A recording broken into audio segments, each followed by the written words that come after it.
Are you building a SaaS business and looking to achieve compliance with SOC 2 and ISO 27001 or other security and privacy frameworks? Compliance can unlock major growth and build essential customer trust, but let's face it, it's usually time-consuming and expensive. And really kind of a pain.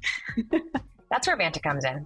Vanta automates up to 90% of customer compliance tasks, making you audit ready fast and saving you up to 85% of the associated costs. Plus, Vanta scales with your business, offering a market-leading trust management platform to continuously monitor compliance, unify risk management, and streamline security reviews. Join 7,000 global companies, including Atlassian and Dovetail, that trust Vanta to build and prove their security in real time. And for our listeners, Vanta is offering 10% off. Just go to vanta.com/first. That's VANTA.com/first.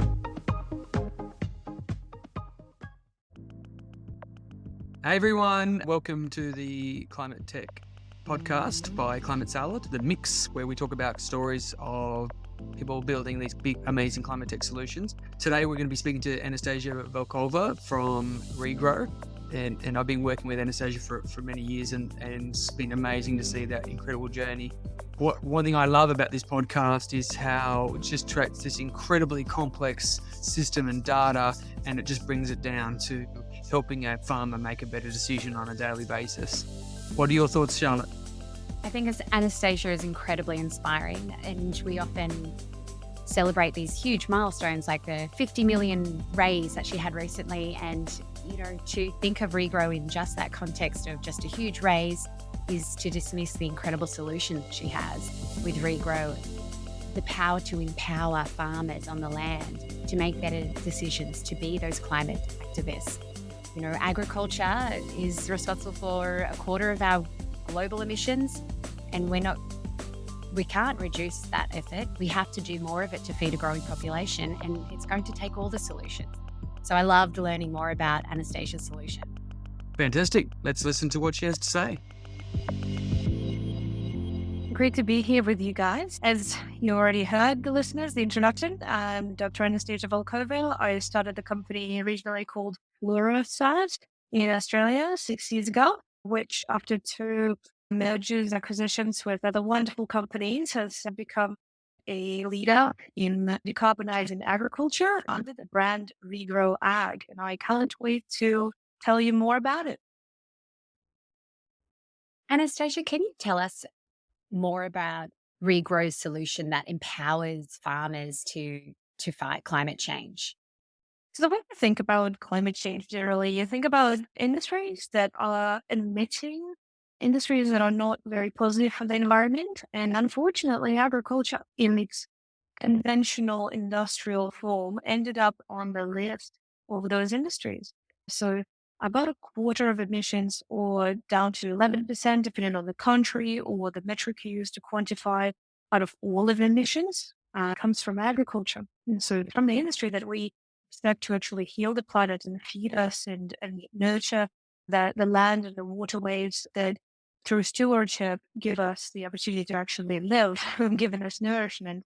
So the problem really is not in agriculture or in nature. The problem is in the system incentives that has been structured in a way that the farmers needed to move to more monocultures, to the use of maybe synthetic fertilizer, as opposed to running a more comprehensive, more complex, and therefore harder to scale operation that would be a bit more self-sufficient. An example would be having livestock on the farm whilst you're actually growing crops. It is a beautiful, but also quite a complex to manage system.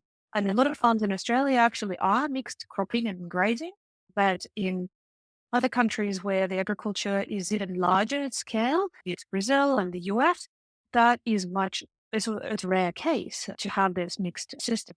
So how can we enable farmers to actually move to something that's more positive for the environment? And how can agriculture, in a way, earn back its good name to support the climate action? Actually, it's not that difficult, it turns out, from the perspective of what needs to be invented and what needs to be done.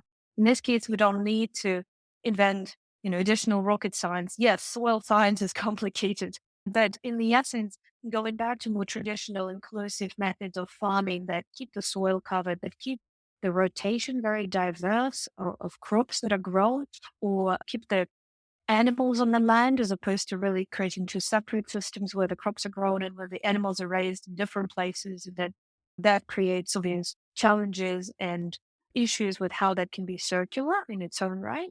So farmers often transitioning to what they would call a more climate proof or climate smart way of farming, to what also sometimes is called regenerative agriculture. And so the method of farming that in its own way helps to restore the environment, helps to restore those soils and lands on which the food is produced in a number of ways that it's grown or raised as animals. And the agriculture can actually become net positive and receive not only itself, but also help the climate fight in reducing the impact of maybe other industries that are not as ready or as readily available to transition to the climate positive. Some industries, as you of course know, need new sources of material invented or new energy storage sources invented. Whilst in agriculture, we actually have to just go back to the methods that we already practiced many years ago, but also reinvent our financial and insurance systems, our supply chains to enable that transition. But it's right there. The methodology is there. The science is showing that it's working. And a lot of farmers are following it, and even more are joining this kind of coming back to. It's amazing. There's so much about agriculture that a privileged person like me has been kind of hidden. I only would engage in when I buy a product in a store, and 90% of all the hard work and the complexity is kind of hidden from me. But can you help bring to life for our listeners your product for your customers? How does it work? How do they engage with it, and how does it help them? Yes, absolutely. So back from that example, you can actually go to a store and buy certain types of cereals that would have the Regrow logo at the back, and they would tell a story about how the brand is using Regrow science and technology to work with farmers to point them in a direction of how to reduce emissions. So effectively, we offer cloud-based software as a service solution that is very heavily science and data powered. So we produce data layers. You can think of them as maps. They're truly maps. We map how the adoption of regenerative practices has been changing over the years, where there has been a lot of adoption, in which areas has been little adoption. We also pass that information through the impact models that model climate, crops, soils, sometimes together, sometimes as a combination of models. And we are able to see the estimated impact, both historical, present, and potential future impact. So we're able to answer questions: what has the impact of this commodity growing in this area been for the last 3 to 5 years? Because, of course, weather is not static. So the impact is different when you make decisions. You need to adjust for that. But also we are able to show what the path for effectively lowering the emissions profile of agricultural commodities can be for a particular geography. And what's so unique about what we do, this is an area that is becoming quickly regulated. So even the public markets are quickly starting to demand publicly traded corporations to demonstrate their commitment to climate tolerant future, climate proof future, and they need to declare where the emissions come from. So often when you're picking up that box of cereal from the shelf, it means that most of the emissions were actually on the farm, or even before, when the inputs, maybe it was synthetic fertilizer, when they were produced. So understanding the use of those resources, understanding the impact in the past and present, as well as modeling the future pathways, enables our customers, mostly those will be those are big food and ag companies that bring the food to shelves and plates, to see which levers they can pull for transformation. And they would enable farmers to have access to our software, and they would actually pay them for that transformation. When you say there's labels in grocery stores, I know Regrow is across 45 different countries. Are you seeing consumer behavior towards these regenerative farming practices, these farmers who are on the ground helping to fight climate change? Is there consumer demand greater in different countries, or where are the trends? And now I'm thinking I'm looking for this when I'm in the grocery store. Yes, absolutely. So there's actually research that professional organizations share that shows that the sustainability aligned or climate outcomes aligned products are growing double digit, whilst the normal category products will be growing single digit percentage growth points a year. This is very significant for the segments of the, say, grocery aisle that usually simply do not grow more than single digits. So the opportunity to truly embrace climate action, truly support the communities of farmers to improve resilience, and it's actually becoming the imperative condition for business going forward. And consumers really understand that. They understand if we're being extractive in how we want to source or how we want to grow food. It's challenging. Of course, I've not met a farmer that thinks that way, but sometimes the system forces certain decisions to be made in a more simplistic but scalable fashion that actually is not optimal for the environment. And they need to get help from often the consumers being able to either pay a premium or recognize a brand that is doing that important work. So the brand can pay the farmers through, say, using the solution like Regrow to estimate the outcomes and to truly support the farmer to make a difference.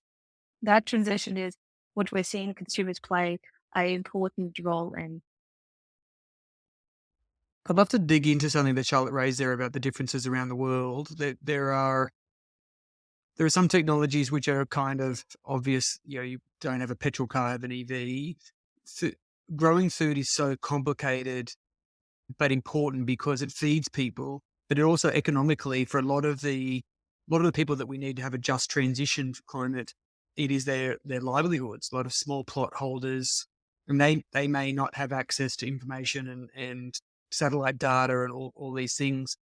And I have never thought about it until you talked about it. But is there opportunities to help them kind of leap forward to better practices rather than following the factory farming models that I've been through, I guess? Yeah. How do you, as an organization with this global pressing problem, deal with the complexities of so many different geographies and such complex supply chains? I guess that's why Regrow ends up being a leading solution in the market because we do have the model that is globally applicable. And the key aspect of it is truly being able to handle local soil types, local weather conditions, local agronomic or kind of farming practices. We have a concerted effort to bring the developing markets on par with the developed markets as far as the availability of the data and such solutions go. We have a multi-year program with the Gates Foundation and our partners, One Egg Fund and University of Nebraska Lincoln, to bring decision support to sub-Saharan Africa. We have multiple programs through USAID and others in Asia. And those truly are different conditions to what you would find in Australia or Europe or Brazil or Argentina for that matter. But it's equally as important to enable that data and that transition. Often that support comes from maybe nonprofit sectors first, where the market needs to get its first foot in the door with the adoption of digital, and then it starts growing from there. It's true that it's truly important to have that transition to be just for those people. So many of those farming communities are female-led breadwinners on a daily basis. That is exactly their livelihood, as well as the support of a huge global population using those products, food and fiber. And there are luckily pathways that technology can unlock in the costs being not scaling exponentially with kind of the number of acres, right? There's economies of scale here that those markets can really benefit from that makes it possible and enables them to get access to these solutions. And it's in the works.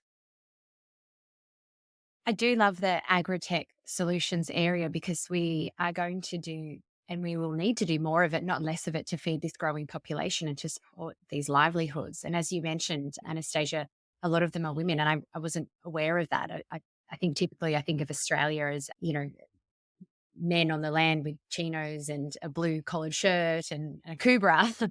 But, the world is global. This challenge is global. And I wanted to delve into your experience and how you came up with this unique solution. You are a global citizen, but also you studied space tech, and you think about solutions for the land. You go, oh, you must go to the land. You must be part of that. But actually by studying space, you can benefit planet Earth. Can you talk to us about your background and how you arrived at Regrow? Yes, absolutely. I think from very early age, I wanted to find a solution to the climate crisis that I would really be able to get behind and bring something unique that I understood, that I wouldn't be, so out of confidence and out of breath when I would be working on it. Farming for someone who was born in Ukraine is pretty natural. You see it around, you go to the market, the people that maybe grow a percentage of the food that your family buys, or even there is some hobby farming happening. So I think for me, that industry generally was something that when you look and do kind of your research on what aerospace can help do, there is the area where we're looking at the extraterrestrial exploration, where a lot of the innovation actually gets built for space, but then gets applied on Earth for human health, for planetary health. And those truly are the keys. But then if you're born in Europe, the space agency there is more focused on the Earth observation and really looking at protecting the planet rather than exploring other worlds. We kind of want to, it's a perspective that I bring sometimes, that I want plan A to work. I don't want to be working on plan B. I want this planet to stay here for my children and many generations to come. And I think if you look at how do you apply the knowledge and the data and the insights that comes from that, the information that comes collected from satellites, whether they're weather satellites or imaging satellites looking at crops, you pretty quickly see that majority of the land you're really imaging is agricultural land. And that is part of the story. So I wouldn't say, that is like the core of the solution. It's part of the information that I think we can bring to the key decision makers to shift how they make investments to make them more climate positive. And seems like a detour that you need to go to space to look at art, but it's a great vantage point, wouldn't you?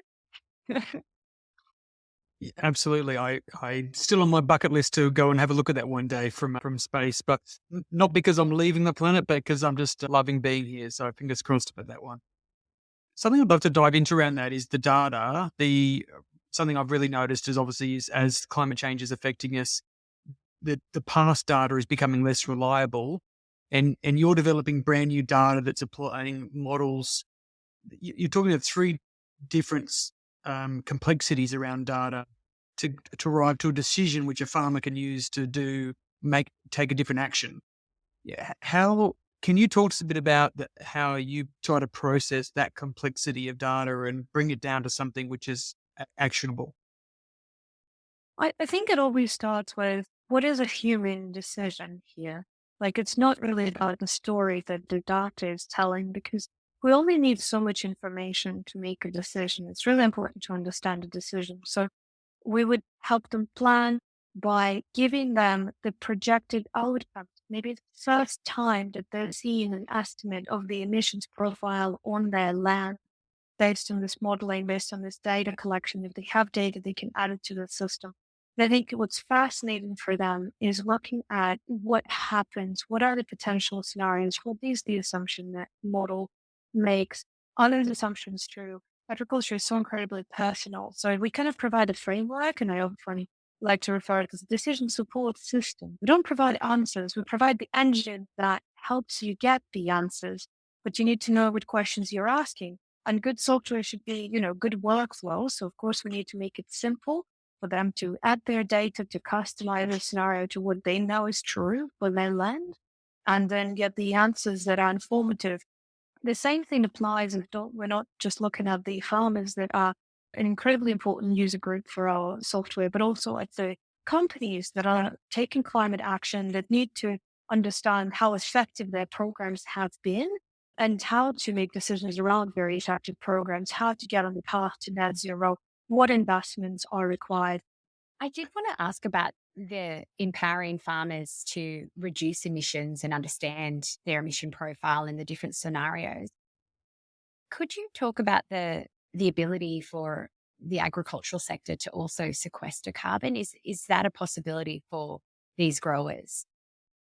Yes, that is definitely one of the interesting topics that a lot of producers are looking into. I would say biologically, it's a process that effectively means that the plants are pulling the carbon out of air where there's too much of it and are using it as a building block to build its roots to effectively build better microbial communities in the soil to enrich the soil by pulling that carbon out of the air and increasing the organic carbon content in the soil.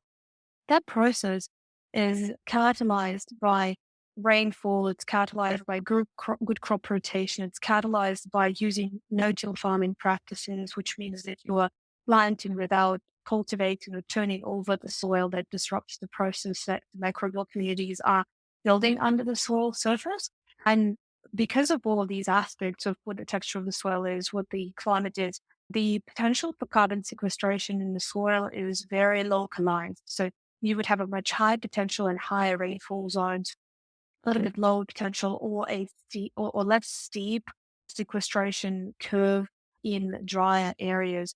And this is not different from a general process of accruing nutrients when you have good crop rotation, good rainfall.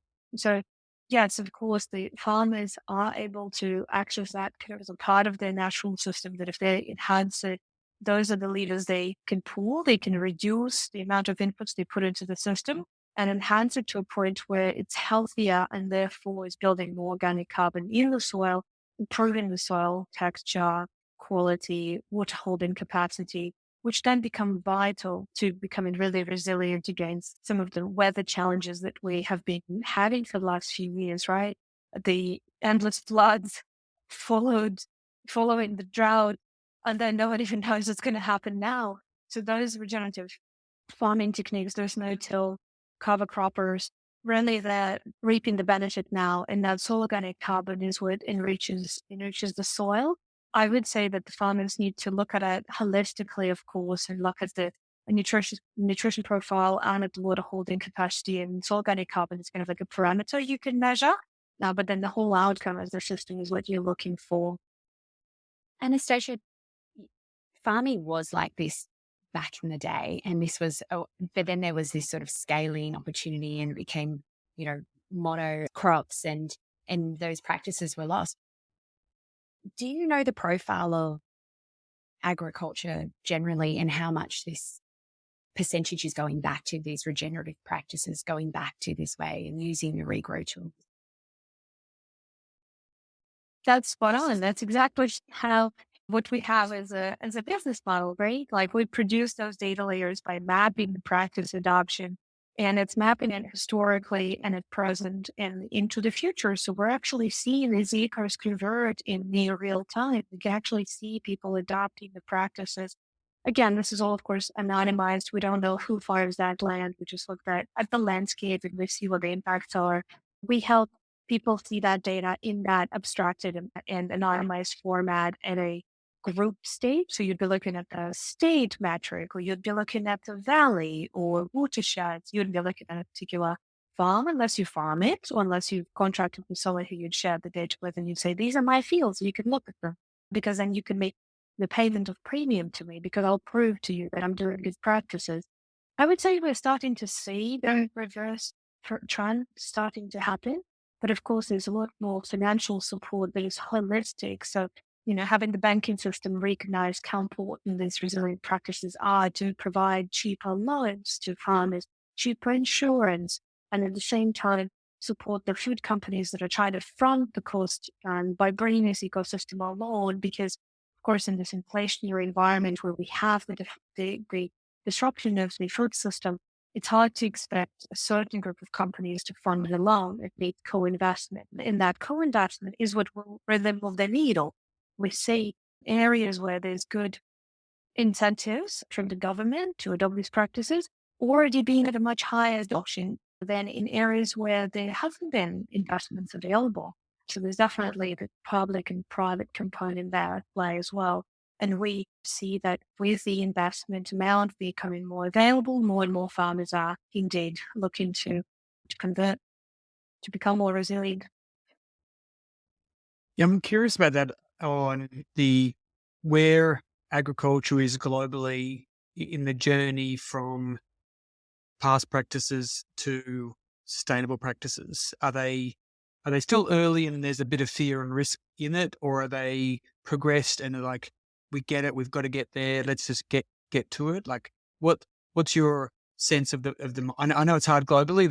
I'm sure there's a lot of variety, but where's your sense overall of where we are in that journey? Absolutely. And it's very country specific because it is incentive specific and climate specific. So it ends up being that a particular location in the world would be just more suited for some practices. So a large percentage of Canadian arable lands and Australian arable lands in different proportions, but are already using no-till farming because that is what enables you to preserve more water in the system in dry periods. But some of those environments in Canada, for example, are not suitable for cover cropping. Effectively, cover cropping practice means that you harvest the main crop and then you plant another crop that will be there over the local winter period. And if the winter is too cold, you're not really able to get the establishment of that crop and the benefit of it to the soil or to even the livestock system that you may have in other geographies. So those things are local. And in those areas, I would say those practices are seen as mainstay. They haven't been maybe 20 years ago. That transition has really happened in the last 20 years. So maybe in the US, it will happen in the next 5 to 10 years. But certainly in the European Union, in Australia, there's practices or parts of this regenerative system of practices that are very well adopted. And there are some that are not as well adopted because maybe they haven't been adjusted. And now the new crop is becoming available that maybe is a cover crop that is well suited for that environment, whilst there wasn't one before. So there's a lot of innovation is happening in this space, even in machinery, right? Because maybe you weren't able to plant rice in any other way and grow rice in any other way, but actually using new types of rice or new methods of planting it that enable you to use less water is transformational because you actually are reducing emissions from methane whilst the plant stands in the water as it's growing during the different growth stages. And when it doesn't need to be in the water, and you're not running that risk of kind of having a plant in conditions where the methane emissions would be generated. Like you're addressing so many problems in one, and that innovation is happening now. I think in different countries, they're leading this in different ways, but I think we all need to become more holistic to get on the path where agriculture is generally more self-sustained through the source of its inputs and the use of its outputs.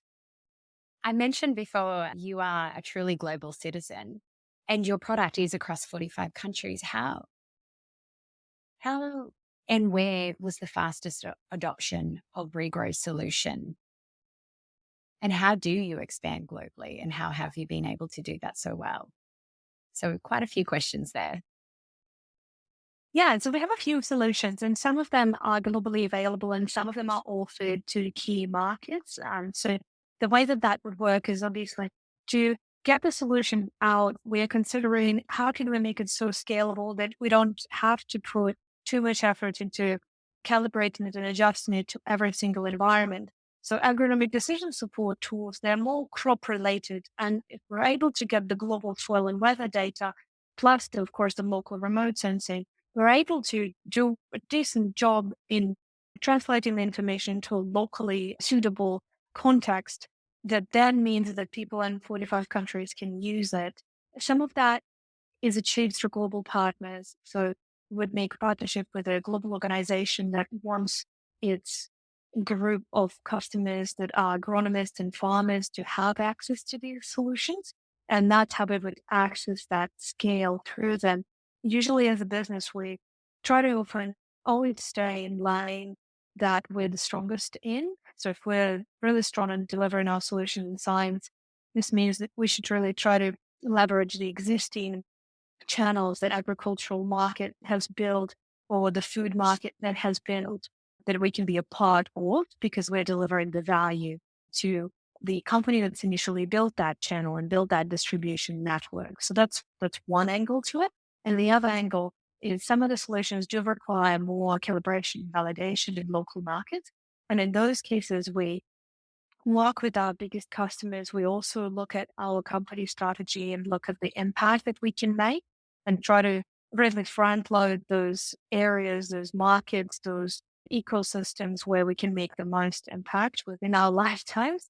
And the ability to scale the technology is again through partnerships with those global agri-food companies, with the groups of growers that they can really spread the tech. You kind of, as a at the startup, you need to know what you're good at. And as a scale up, you really have to play that card. You really have to say, this is what we're committed to. And this is how we work with our partners and go to market. For us, it means really leveraging them to go through their distribution channel as opposed to trying to get in the door everywhere by ourselves. There's not enough of us, and we wouldn't be running the most efficient and sustainable business as a result. And we want to be true to our mission. Love it. That's awesome to see so much global growth. Bringing it way back, despite there's enormous ambitions and momentum you've got. For you as an individual working in this climate space, is there something you've done in your life that like supports positive climate action that you maybe is it an interesting one that you want to share or an important one? Very interesting perspective that is not very obvious. I have a very personal way of supporting climate action, of being able to get in a place where we can live close to the land. We have a little piece of land. And my mom practiced regenerative agroforestry because I knew before I knew any of those words.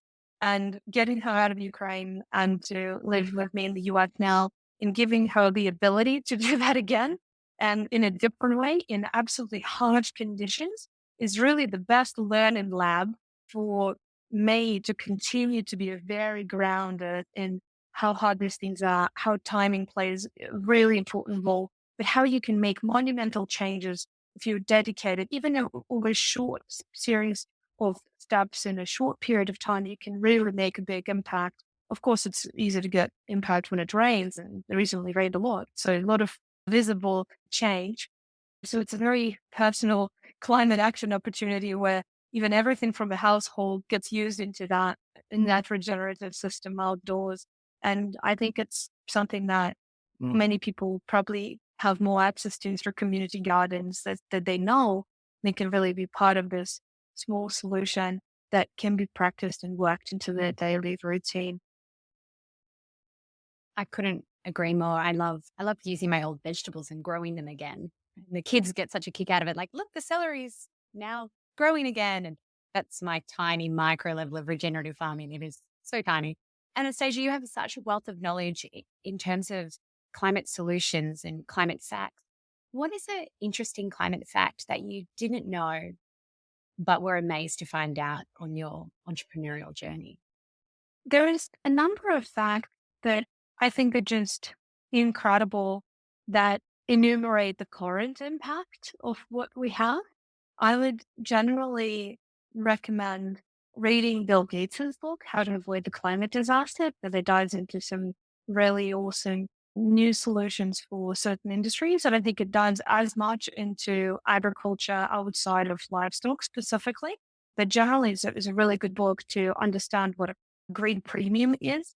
And then when you start combining these concepts that we need to remove 51 gigaton out of CO2 equivalents out of the air, which I didn't know that there was such a specific number. And of course, we can say, according to different accounts, that number may change.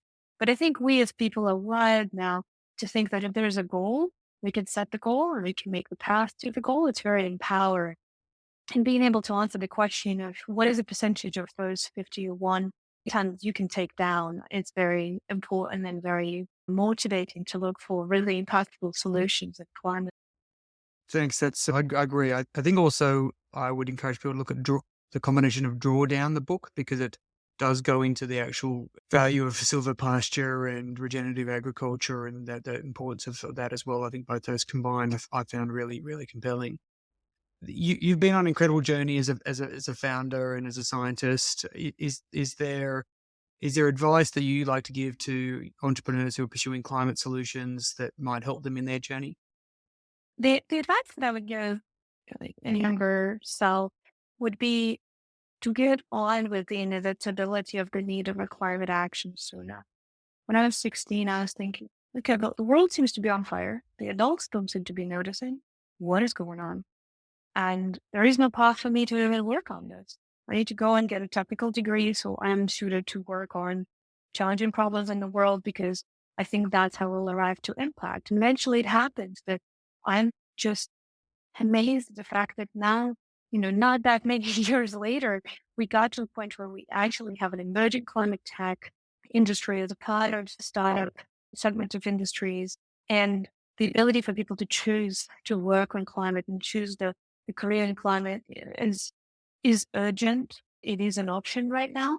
I think the ability for climate founders to really see that and use that to attract the best talent into the space to work on these solutions to these existential problems is really an advice and encouragement I would give. There's so much good startup advice that good books give, of course, that I can just refer to those. The hard thing about hard things, in that book, there's many more great things that I would come up with, but I would say, read great startup founder books that seem authentic to you. There's definitely enough of them, but also in the day to day, know that we can get more people working on climate solutions than ever before. And tomorrow it'll be more than it was today. You clued onto the climate crisis earlier than most when you were 16. What today gives you hope, Anastasia? What gives me hope is that we finally are not running away from the fact it's a problem. And we are very proactively and thoughtfully starting to invest in the solution. I think seeing those solutions really take place, seeing the EV revolution, the electric cars on the road, after not that many years of them being in development, in adoption, I really hope that we learn from decarbonization off the grid, from those investments we already made, from decarbonization, transportation, what we can advance and apply to all the other industries. And it gives me such an immense amount of hope and encouragement that these are the solutions that we can use today. We can electrify our home, we can go off the grid even relatively easily in the countries that we're currently sitting in, and likely people are listening to us everywhere in the world, indeed. Yes, there are places where it's more challenging, but just seeing how available these solutions are and remembering how they weren't even a mainstay, there weren't a piece of conversation that a new homeowner or someone buying a vehicle would consider because it wasn't an option. And now it's almost not an option to consider something else. I just find it so encouraging. And I think we can get more industries to join this new status quo to be climate positive by design. Great. I love that. You touched on something about hiring great people into your team, and I know that's can be both challenging and rewarding. Some people talk to Climate Salad about, I'd love to work in climate, but I don't understand sustainability or climate science. Like, is that a necessity? Do you need all kinds of skills? Can you talk about hiring a great team into Regrow? One of the great sustainability leaders at Tina Owens, who recently was at Danone and she is now on a new adventure, I saw her posting recently and she said, every job is a sustainability job. And I just love that. And I think you can find mentors like Tina out there who've dedicated decades over decades of careers in their life to really enable us to stand on the shoulders of them as giants and to really make a difference. And now we got to a point where we need all sorts of skills with, even Regrow employs more software developers than scientists right now, right? It's just how it is when you're building software. Do you need to know climate science to the T to be able to build software solutions that are great and reliable and are cloud-based? To an extent, you will learn it if you're going to build those. But also, there's a lot of solutions that are emerging that actually look a lot more like mainstream tech. And I was just citing that to the team and to our board recently, earlier this year, that I'm so glad that we, as a part of the industry and specifically as a company, got to a place where we are enterprise SaaS. Yes, it's great that we have an impact, but we don't have to have such specialized people come and work for us. Of course, we will always hire soil scientists. We will always hire great agronomists. We will always hire radar satellite imagery experts that are going to lead the charge. But we also are building product and building cloud software, just like any other company out there supporting customers using it with great materials and marketing and customer success. And I'm just giving that as an example because I believe other companies in climate tech actually are growing right now. Like how amazing it is in the times of greatest layoffs this year to be able to say that this industry can afford to grow and grow into something that truly builds the resilience of the sectors of the economy. I think that's a great job search to be able to rely on a decorrelated trend that is more resilient and is certainly having a positive impact. So all sorts of skills, mate, for sure. And I love that it's to fight climate change. We talk about degrowth, but actually in this sector, it's unapologetically growing and getting bigger because the impact is bigger and more positive. Anastasia, it's always such a pleasure to delve into your mind and hear about your solution and hear about your journey, but particularly about the farmers that you're empowering all over the world to be climate change and climate positive action warriors. Farmers often get a bad rap with climate activism, but you're definitely changing that for them to be the solution owners. I would just like to share that I think people often see the spokesperson, but I just really want to acknowledge all the real doers and change makers, the team at Regrow, the board of Regrow, and most importantly, those farmers that are producing the food, the companies supporting them.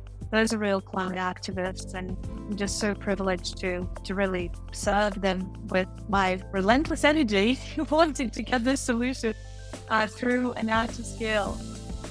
We thank you for that relentless energy. Please keep it up. Yes, please keep it up and please keep sharing. You've been, again, a wonderful support for all of the entrepreneurs in Climate Salad who are building these climate solutions. Keep growing, you're an inspiration, and it is about the whole team and it is about a collaborative effort between multiple companies. There's not one big solution that's going to solve everything for everybody. So thank you so much for sharing again today. It's been great hearing the update, and hopefully we'll see you back in Australia soon. And thank you so much for sharing your story today. Thanks so much for having me, and cheers to more people working on climate.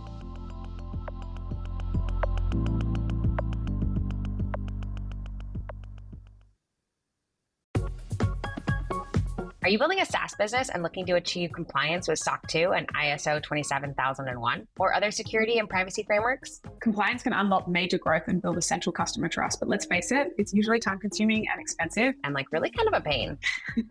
That's where Vanta comes in. Vanta automates up to 90% of customer compliance tasks, making you audit ready fast and saving you up to 85% of the associated costs. Plus, Vanta scales with your business, offering a market-leading trust management platform to continuously monitor compliance, unify risk management, and streamline security reviews. Join 7,000 global companies, including Atlassian and Dovetail, that trust Vanta to build and prove their security in real time. And for our listeners, Vanta is offering 10% off. Just go to vanta.com/first. That's VANTA.com/first.